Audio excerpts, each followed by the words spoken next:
تھوڑی سی توقع کرتے ہیں کہ جناب وہ جو الفاظ کا چناؤ کریں گے اس میں بہت احتیاط کریں عدالت گے. یہ سمجھتی ہے کہ رانا ثناء اللہ صاحب کا وہ اسٹیچر نہیں ہے, مریم نواز صاحبہ کا وہ اسٹیچر نہیں ہے, پی ایم ایل این کے سارے لیڈر جو عدالتوں کے بارے میں باتیں کرتے رہے ان کا وہ نہیں, کیونکہ وہ میرے پاس اب پتہ نہیں ہے کہ نہیں اسٹیٹمنٹ کہ رانا صاحب نے تو کھلم کھلا اور obviously جو بات جو انہوں نے عمران خان کے بارے میں کہا کہ جناب آپ کا اسٹیچر, تو یہ میں واقعی سمجھتا ہوں کہ نارملی کورٹس ایسی بات نہیں کرتی, خاص کر جب کورٹ اور کنٹمنر کا معاملہ ہو اور ایک شخص جس کو کہہ رہی ہو alleged, وہی کہ اس کو ہم کہہ رہے ہیں. تو ایسی صورت میں انہوں نے ایک اور بڑی بات کی کہ اب خان صاحب کو اگر وہ اتنا بڑا اسٹرکچر دے رہے ہیں تو خان صاحب کورٹ کا مقصد یہ تھا کہ تھوڑا اور اپنے ملک کے جو ادارے ہیں اس پہ اپنا کانفیڈنس شو کریں اور کہیں ٹھیک ہے میں نے یہ بات کی, اگر آپ سمجھتے ہیں کہ دس اماؤنٹس ٹو کنٹمپٹ تو میں آئی ریگریٹ دس تھنگ. میں اس یہ تو لکھا ہے انہوں نے, جی یہ تو اس میں لکھا ہوا ہے, اس نے کہا کہ میں وڈرا کرتا ہوں وہ ورڈز اور یہ, اینڈ ہی اور پوری ایکسپلینیشن بھی دی گئی ہے. آئی بلیو کہ دیر از نتھنگ ہارم کہ جی آئی ایون اپولوجائز. آپ انکنڈیشنل اگر اپولوجی کرتے ہیں دس ڈزنٹ مین کورٹ کے آج دوسرے فاضل جج صاحب نے کہ جو بہت ہی, اور جو فواد چودھری صاحب نے کہا کہ انہوں نے کہا کہ شاید آج اس کو بھی انکوائر ہونا چاہیے, ختم ہو سکتی تھی پروسیڈنگز اگر اس کی فریزنگ صحیح ہوتی. تو انہوں نے آج کلیئر یہ کہا دوسرے جج صاحب نے. تو اب ایسی سچویشن میں فواد جو مرضی کہے, آئی بلیو کہ اگر یہ اس کو ریفریز کرتے ہیں اور کورٹ کو اپنے اس کے مطابق کہتے ہیں کہ I have full trust in this court and I feel کہ یہ میری کنٹینشن ہے, اور کورٹ نے کیا دیکھنا ہوتا ہے, کورٹ نے انٹینٹ دیکھنی ہے اور کچھ بھی نہیں دیکھنا کہ کیا ان کی انٹینٹ یہ تھی کہ انہوں نے کوئی انتشار پھیلانا تھا, کیا ان کی انٹینٹ یہ تھی کہ انہوں نے کوئی عدالت کو ریڈیکیول کرنا تھا, یا ان کی انٹینشن یہ تھی کہ واقعی یہ اس آرڈر کی وجہ سے پریشان تھے جو کہ اس کو دوبارہ ریمانڈ دیا گیا جس کی لیگل ریمیڈی ان کے پاس تھی. تو آئی بلیو کہ یہ کوئی اتنا بڑا ایشو نہیں بنے گا اگر یہ اس کو پراپرلی ریفریزنگ ہو جاتی ہے اور اپولوجیٹک ہوتے ہیں تو یہ اگلی پیشی سے آگے. اسی لیے محترمہ مریم اورنگزیب صاحبہ بڑی مایوسی کا اظہار کر رہی ہیں کہ ان کو 7 دن کیوں دیے گئے ہیں وغیرہ وغیرہ. ٹھیک, اچھا رضا رومی صاحب, دوسری طرف ہم دیکھ رہے ہیں کہ پاکستان کے فارمر پرائم منسٹر جناب نواز شریف صاحب جو ہیں وہ پی ٹی وی پہ اپیئر ہو گئے باوجود اس کے کہ پیمرا اور اسٹیٹ براڈ کاسٹر پہ, کسی اور چھوٹے موٹے چینل پہ بھی نہیں, اسٹیٹ براڈ کاسٹر پہ انہوں نے تقریر کر دی. حالانکہ پیمرا نے اکتوبر 2020 میں ان کی تقاریر پہ پابندی لگائی بیکاز وہ پاکستان کی عدالتوں سے مفرور ہیں, ایبسکانڈر ہیں, 4 ہفتے کے لیے پاکستان سے تشریف لے گئے تھے اکتوبر نومبر 2019 میں اور آج تک واپس نہیں آئے, 3 برس جو ہے ہونے کو ہو گئے. یہ کس قسم کی ڈیولپمنٹ ہے, یہ کیسے فیصلہ کر لیا حکومت نے, کیا سمجھتے ہیں آپ؟ میرے خیال سے ظاہری بات ہے حکومت نے کافی مہینوں کے بعد, دیکھیے 4-5 مہینے تو ہو گئے ہیں, اس دوران تو وہ نہیں آئے. پھر ابھی سیلاب والی جو ان کی تقریر تھی, جو سیلاب ہوئی کہ 4-5 مہینے ہو گئے, میں سمجھا نہیں, ان کو تو گئے 3 سال ہو گئے یہاں سے. نہیں, گورنمنٹ کو, ان کی پارٹی کی گورنمنٹ کو بنے ہوئے 4 مہینے سے تو زیادہ ہو گئے ہیں.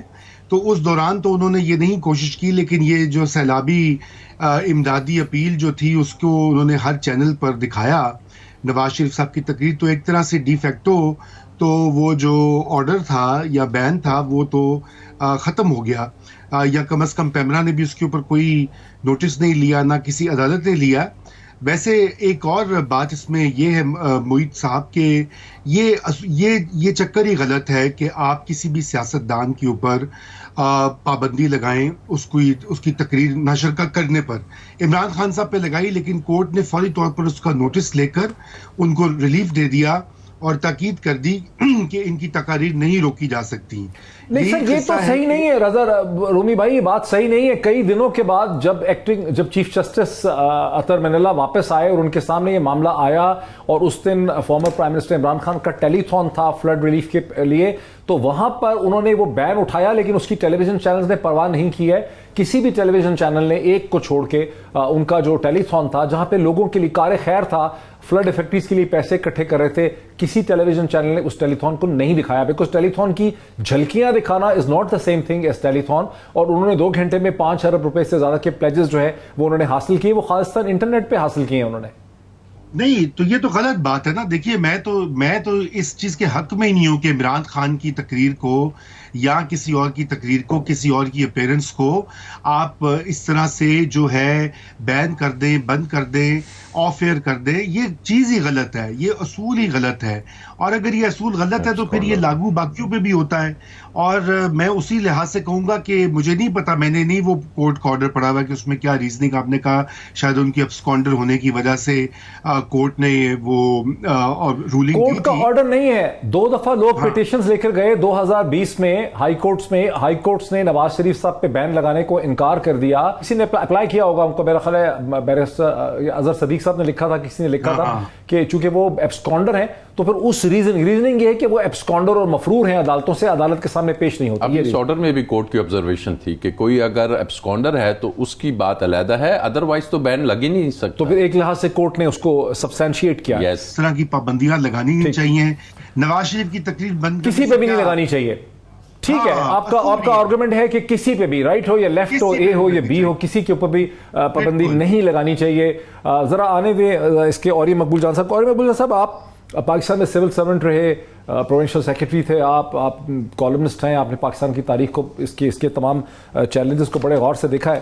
مجھے ایز اے کین اسٹوڈنٹ، آپ کی طرح کا تو نہیں لیکن ایز اے چھوٹا موٹا کین اسٹوڈنٹ آف ہسٹری، مجھے ایسا لگتا ہے کہ پاکستان کے انتظامی اور پولیٹیکل اور قانونی ڈھانچے کے اندر جو تضاد اور کانٹرڈکشن ہے وہ اتنا بڑھ گیا ہے کہ رولنگ ایلیٹ کو شاید احساس نہیں ہو رہا کہ اتنے بڑے ہوئے تضاد کے ساتھ گورن کرنا بہت دیر تک ممکن نہیں رہے گا. دیکھیں، پاکستان کی تاریخ کے اندر 2 یا 3 ایسے ایونٹ آئے ہیں کہ جس کے اندر مکمل جو انتظامیہ مشینری تھی وہ بالکل ہل کے رہ گئی تھی. پہلا ایونٹ آیا تھا 1970 کے الیکشنز میں. کسی کو توقع نہیں تھی کہ 163 سیٹوں والی اسمبلی جو تھی مشرقی پاکستان تھی، اس سے ایک ایسا شخص جس کو آپ نے 4 سال گرفتار رکھا، اگرتلہ سازش کیس میں بند کیا، پھر اس کے بعد گول میز کانفرنس میں اس شخص کو آپ نے رہا کیا، اگرتلہ سازش کیس واپس لیا، غداری سے اس کو کلین کیا اور وہ 161 سیٹیں جیت جائے گا. اس کے مقابلے میں آپ کی پوری پروونشل چاروں کی چاروں اسمبلیاں جو تھیں اتنی سیٹیں اس کے پاس نہیں تھیں، بھٹو سمیت. ایک دفعہ وہ آیا تھا اور یہ پوری انتظامیہ ہل کے رہ گئی تھی. سیکنڈ ٹائم آیا تھا 77 کے اندر. اس وقت یہ ہوا تھا کہ ذوالفقار علی بھٹو کے خلاف ایک موومنٹ چلی تھی، اور آپ کو یاد ہوگا کہ 3 مارچ کو الیکشن اناؤنس ہوئے تھے اور اس کے اندر دھاندلی کا رات کو الزام لگا تھا. تو اگلے دن 4 دن بعد 7 مارچ کو الیکشن تھے. ہو کا عالم طاری کر دیا تھا پورے پاکستان میں. خود پیپلز پارٹی کے لوگ جو تھے الیکشن میں ووٹ دینے نہیں گئے تھے، 2% سے بھی کم وہ تھا. اور اس کے بعد 3-4 مہینے کے بعد ایک ایسا آپ کہہ رہے ہیں کہ جو نیشنل اسمبلی کا الیکشن 7 مارچ کو ہوا اور جو پروونشل اسمبلیز کا الیکشن 10 مارچ کو تھا، 7 اور 10 مارچ 1977 بائک 3 مارچ کو تھا کہ 7 مارچ کو؟ وہ 10 کو پھر بائک آٹ ہو گیا تھا نا. 7 ہاں 7 اور 10 ٹھیک ہے 10 کو. اس کے بعد آپ دیکھیں کہ انپریسیڈنٹڈ 10 اپریل کو ایک کراؤڈ نکلا ہے. اچھا، کمال کی بات یہ ہے کہ اس کراؤڈ کے اندر اور باقی کراؤڈز کے اندر زمین آسمان کا فرق اس لیے لگا لیں کہ باقی زمانے کے اندر ایک اخبار ہوتی تھی، اس کو پڑھ کے لوگ میڈیا تک پہنچتے تھے، یا پھر ایک اسٹیٹ اسپانسر ٹیلی ویژن ہوتا تھا. بی بی سی کے جو ریڈیو ہوتا تھا وہ ہم گاؤں میں، علاقوں میں، شہر میں سنتے تھے اور جلوس نکلتے ہوتے تھے. آج یہ ہے کہ آپ کا اسٹیٹ ٹیلی ویژن، ایون 88 چینل جو ہیں وہ ارریلیونٹ ہو چکے ہوئے. 12 کروڑ آپ کے ووٹر ہیں اور 17 کروڑ موبائل ہیں آپ کے پاس. آپ کا جو کراؤڈ ہے وہ پاکستان کا جو مین جگہ پہ موجود ہے وہ بہت ایسا ہے کہ جو سمجھتا ہے، وہ نہیں سمجھتا آپ کے استارے نہیں سمجھتا یہ ریاست کیا ہوتی ہے، یہ حکومت کیا ہوتی ہے، یہ سیاستدان کیا ہوتی ہے. اس کو پتا ہے اور اس کو مکمل طور پہ پتا ہے کہ یہ کیا ہو رہا ہے اور اس کو اندازہ ہے. اس لیے ایک بات تو بڑی طے ہے کہ سارے سینیریو کے اندر آپ کو پھونک کر قدم اٹھانا پڑے گا. اگر آپ نے پھونک کر قدم نہ اٹھایا تو آپ کسی نہ کسی ایسے ہیڈ اینڈ کولیجن میں آئیں گے جہاں سوسائٹی کے فیکشنز آپس میں لڑنا شروع ہو جائیں گے. میں آپ کو بتاؤں، پوری انتظامی مشینری، خواہ وہ سول ایڈمنسٹریشن ہو خواہ وہ سیاستدان ہو، یہ زیادہ سے زیادہ 10-12 لاکھ سے زیادہ نہیں بنتی. جبکہ اس کے مقابلے میں اگر کراؤڈ میں سے اتنے لوگ سے بھی کم نکل آئیں تو ایک کراؤڈ پورے پاکستان کے اندر، میں اکثر کہتا ہوتا ہوں کہ 4 لاکھ لوگ ہیں لا اینڈ آرڈر مینٹین کرنے والے، ان میں سے 1,60,000 ڈپلائبل لوگ ہیں. اور یہ ڈپلائبل لوگ جو ہیں اگر 200 جگہوں پہ جلوس نکلنا شروع ہو جائیں تو یہ 5-5 سپاہی ہاتھ آتے ہیں اور یہ کچھ نہیں رہ جاتا آپ کے پلے میں. یہ ہے آپ کی پوری صورتحال. میں ڈرانا نہیں چاہتا لیکن مسئلہ یہ ہے کہ خدا لے کے لیے اس پریشر کو کم کریں، اس غبارے میں سے ہوا نکالیں. کبھی نہیں. دنیا کے اندر پاپولیرٹی ایسی چیز ہے کہ جس کے اندر لوگ نہیں قبول کیا کرتے کسی بھی نیگیٹو چیز کو. روسو سے زیادہ پاپولر کوئی شخص نہیں تھا فرانس کے اندر. اس کے اندر ایک خمار آ گیا تھا, وہ سوئٹزرلینڈ چلا گیا اور اس نے اپنی ایک کتاب لکھی, آٹو بایوگرافی, اس کا نام تھا کنفیشنز. اس نے لکھا کہ میں اپنے جائز رشتوں کے ساتھ بھی میرے تعلقات تھے. وہ کتاب بادشاہ نے, کنگ لوئی نے چھاپ دی. لوگ کہتے تھے کنگ لوئی نے خود کتاب لکھ کے چھاپی ہے. روسو تو بہت بڑا آدمی. مجھے بریک لینے دیجیے. بیسیکلی طور پر اور مقبول جان صاحب مجھ سے اتفاق کرتے ہیں کہ پاکستان میں اس وقت قانونی, انتظامی, سیاسی تضاد جو ہے وہ اتنا بڑھ چکا ہے کہ اس کے اندر بڑے خطرات پنہاں ہیں, رسکس ہیں اس کے اندر. ایک بریک کے بعد بات کو آگے بڑھاتے ہیں آفٹر دا بریک.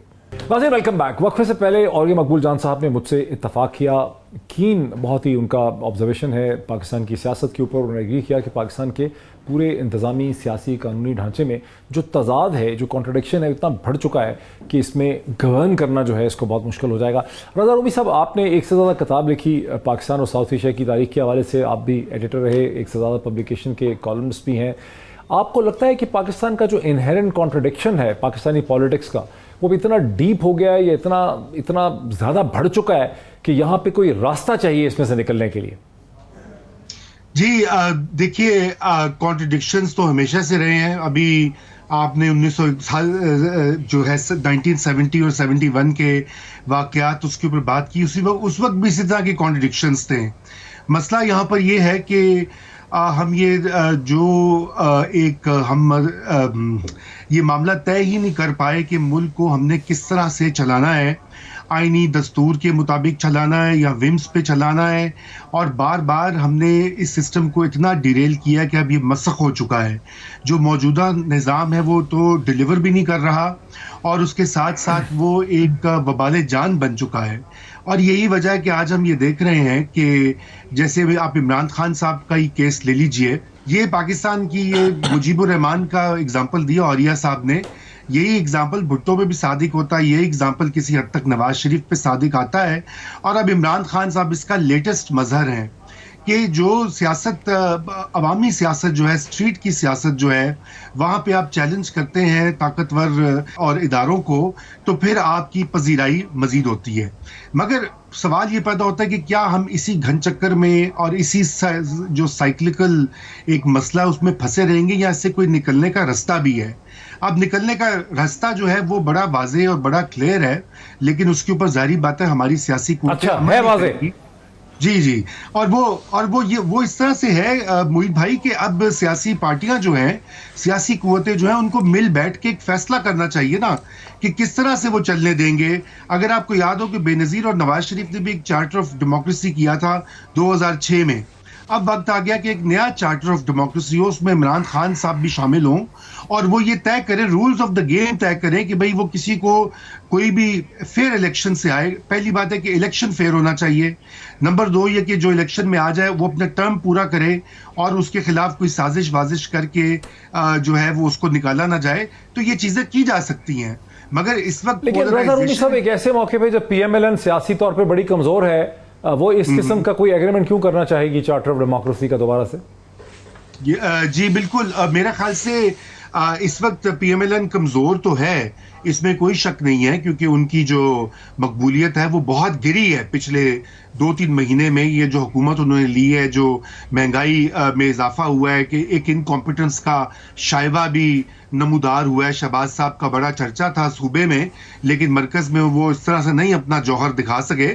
تو لیکن ان تمام معاملات کے باوجود یہ وہ بات کریں گے اگر عمران خان صاحب تیار ہوں. عمران خان صاحب ایک سولو فلائٹ کے کھلاڑی ہیں, سولو پلیئر ہیں. وہ یہ کہتے ہیں کہ میں ہی ہوں, باقی تو سارے چور ڈاکو ہیں, باقی سیاسی قوتیں جو ہیں ان سے تو بات کرنا دور کی بات, ان کے ساتھ تو کسی قسم کا معاہدہ بھی نہیں ہو سکتا. لیکن آئی ایم شیور کہ ان کے قریب, اور میری خود بھی اطلاع ہے کہ ان کے جو قریبی مشیران ہیں وہ ان کو یہ ایڈوائز کر رہے ہیں کافی دیر سے کہ اب آپ سیاسی جو ہے وہ ایک نیا اس کرائسس سے سیاسی طور پر نمٹیں, اور اس کے لیے آپ کو بات کرنی پڑے گی باقی پارٹیز کے ساتھ. اگر ایسا ہوتا ہے تو بالکل ٹھیک ہے, لیکن اگر یہ منتظم رہیں گے تو پھر یقین جانیے کہ یہ جو سائیکل ہے یہ کنٹینیو کرے گا. جی اچھا, ذرا راجہ عامر عباس صاحب کو لے لیجیے. راجہ عامر عباس صاحب یہ جو بات کہہ رہے ہیں رضا رومی صاحب, میں نے بھی کئی دفعہ کہی ہے, لیکن آپ کو لگتا ہے کہ تمام سیاسی جماعتیں جو ہیں کسی نقطے پہ ایگری کر سکیں گی؟ دیکھیے اب جیسے اوریا مقبول صاحب نے بڑی اچھی بات کی 17 کے انہوں نے 71 اور 77 کی بات، اس کے بعد ایون ارلی 80s کی بات جب کی تو ہم دیکھتے ہیں کہ انہوں نے کہا جی اس وقت تو اخبار پڑھا جاتا تھا، ریڈیو پڑھا جاتا تھا، عوام کو پتہ نہیں چلتا تھا کہ جناب بھٹو صاحب کے ساتھ کیا ایشو تھا، ضیاء الحق کے ساتھ کیا ایشو ہوا، بے نظیر وہ شاید غالباً یہی سمجھتے رہتے تھے کہ جناب یہ آپس کی ان کی پولیٹیکل پارٹیز کی یا اسٹیبلشمنٹ کا نام یوز کرتے تھے، وہ ایشو ہے جس وجہ سے کہ یہ اس گھن چکر میں پھنسے ہیں.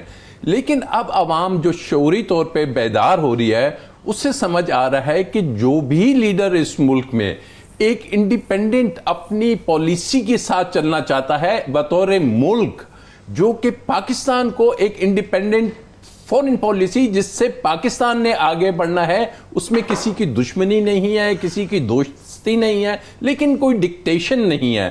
جب بھی وہ بات سامنے آتی ہے تو پھر یہ تمام چیزیں ابھر کے آ جاتی ہیں کہ جناب اب اس ملک میں یہ جو لیڈرشپ ہے یہ قابل قبول نہیں ہے. تو یہ جو جنگ ہے یہ نہ صرف آپ سمجھیں کہ جناب کوئی پولیٹیکل پارٹیز کے ساتھ جنگ ہو رہی ہے، یہ ایک سسٹم کو، ایک پالیسی کو چینج کرنے کی جنگ ہے جو کہ بڑی خطرناک ہے. اور جو میں سمجھتا ہوں کہ صرف یہ عمران خان کی نفس کا آدمی یا جو آج اسٹیچر کی بات ہو رہی تھی وہی یہ جنگ لڑ پائے گا.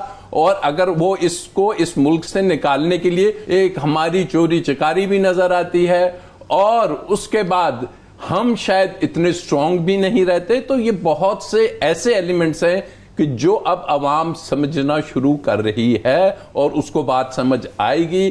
اس لیے اب یہ نہیں کہ جو کچھ لوگ بڑے وہ نا امید سے ہوتے ہیں کہ جی نہیں یہ بڑے اسٹرانگ ہیں ان سے لڑا نہیں جا سکتا، وہ بات آپ کو نظر نہیں آئے گی. Slowly and gradually people have started to understand کہ ایشو کیا ہے اور اس ملک کا یہاں پہ رہنا یا کمزور ہونا کہ وجہ کیا تھی، اور اس سے نکلنے کا راستہ انہیں پتہ لگ گیا ہے. اب دیکھنا ہے کہ کتنا ٹائم لگتا ہے اور ہمارا سسٹم اسٹیٹس کو والے اس کو روکتے ہیں، اور عوام ایک بہت بڑا ہتھیار ہے وہ کس حد تک اس چیز کو فالو کرتی ہے. اور یہ مقبول جان صاحب جی دیکھیں، میں آپ کو ایک عرض کروں، 10 اپریل کے بعد کچھ ریڈیکل تبدیلیاں جو ہیں اس پورے معاشرے نے دیکھی ہیں کہ جو کہ میں بحیثیت ایک انتظامی افسر کے میں سمجھتا ہوں کہ اس سے پہلے پاکستان میں نہیں تھی. پاکستان میں کبھی وداؤٹ کال اچانک ابرپٹ پبلک باہر نہیں نکلی کسی ریئیکشن کے اوپر، ہمیشہ نیگیٹولی نکلی ہے. آپ خود سوچیں کہ جس دن ذوالفقار علی بھٹو کو اتارا گیا تھا تو کوئی شہر ایسا نہیں تھا کہ جس کے اندر لوگوں نے مٹھائیاں نہ بانٹی. جس وقت نواز شریف کو نکالا گیا تھا بے نظیر کی اپنی سٹیٹمنٹ اس کے اندر موجود ہے، وہ ساری صورت ہے ایک نفرت کا فنامنا باقی چلتا آ رہا تھا اور صورتحال تھی. لیکن 10 اپریل کا جو صورتحال ہے ایک اچانک کراؤڈ نکلا ہے جو کہ ان ایکسپیکٹڈ تھا یہاں پر بھی اور اس میں. دوسری یہ تھا، دوسرا ایونٹ تھا 25 مئی. میں آپ کو عرض کروں کہ 25 مئی جو ہے ہم نے آنسو گیس چلائی بھی ہوئی ہے، ہم نے آنسو گیس کھائی بھی ہوئی ہے. تصور نہیں کیا جا سکتا تھا ایک ایسا کراؤڈ کہ جس کے بارے میں ممی ڈیڈی کراؤڈ کیا جاتا تھا، جو بچے تھے، عورتیں تھیں، یہ تھی وہ تھی، وہ اس طرح سسٹین کر جائیں گے پوری رات کے لیے. ہوتا یہ ہے کہ ایک جھجک ہوتی ہے. ہم اکثر کہا کرتے تھے کہ ایک دفعہ ہی گولی چلتی ہوتی ہے اور ایک دفعہ ہی آنسو گیس ہوتی ہے اور ایک ہی دفعہ لاٹھی چارج ہوتی ہے، دوسری دفعہ نہیں ہو سکتی. کیونکہ دوسری دفعہ جب جھجک اٹھ جاتی ہے، جب پولیس والے کا ڈنڈا کوئی آدمی ہاتھ میں پکڑ لیتا ہے تو پھر پولیس والے کے ہاتھ میں کچھ نہیں رہ جاتا، پھر ختم ہو جاتا ہے. تیسرا ایونٹ ہے 15 مئی. 15 مئی میں جو الیکشنز ہوئے ہیں ابھی اپنا 15 سیٹوں کے، ان الیکشنز کے اندر آپ دیکھیں یہ وہ 15 سیٹیں تھیں جو تحفے میں دیا کرتی تھی. اگر وہ نون لیگ کو تحفے میں دیتی تھی 17 جولائی کی حکومت بن جاتی تھی، اگر وہ پیپل پارٹی کو تحفے میں دیتی تھی تو پیپل پارٹی کی حکومت بن جاتی تھی. یہ 15 سیٹیں میں واحد بندہ تھا کہ جس نے کہا تھا کہ یہ 15 سے 17 سیٹیں جو ہیں وہ لے جائے گا. مجھے لوگوں نے پوچھا کیوں لیا، میں نے کہا میں نے ڈپٹی کمشنرز کی رپورٹیں دیکھی تھی، وہ کہتے تھے کہ یہی چیزیں ہیں، جو یہی حالات ہیں، کیونکہ مارجن اتنا لیول ہے کہ ہم کچھ نہیں کر سکتے. تو میں نے کہا تم حمزہ شہباز کو بتاتے کیوں نہیں؟ اس نے کہا ہم نے مرنا ہے، وہ ہمیں کہے گا یہ کرو وہ کرو وہ کرو، ہم نہیں کر سکتے، ہمارے لیے امپاسبل. کیونکہ ایک بات طے ہے، اس دن 4 ایکس چیف سیکرٹری ہمارے ساتھ بیٹھے ہوئے تھے. الیکشنز کے دن دھاندلی کرنا اب امپاسبل ہوتا چلا جا رہا ہے وقت کے ساتھ ساتھ.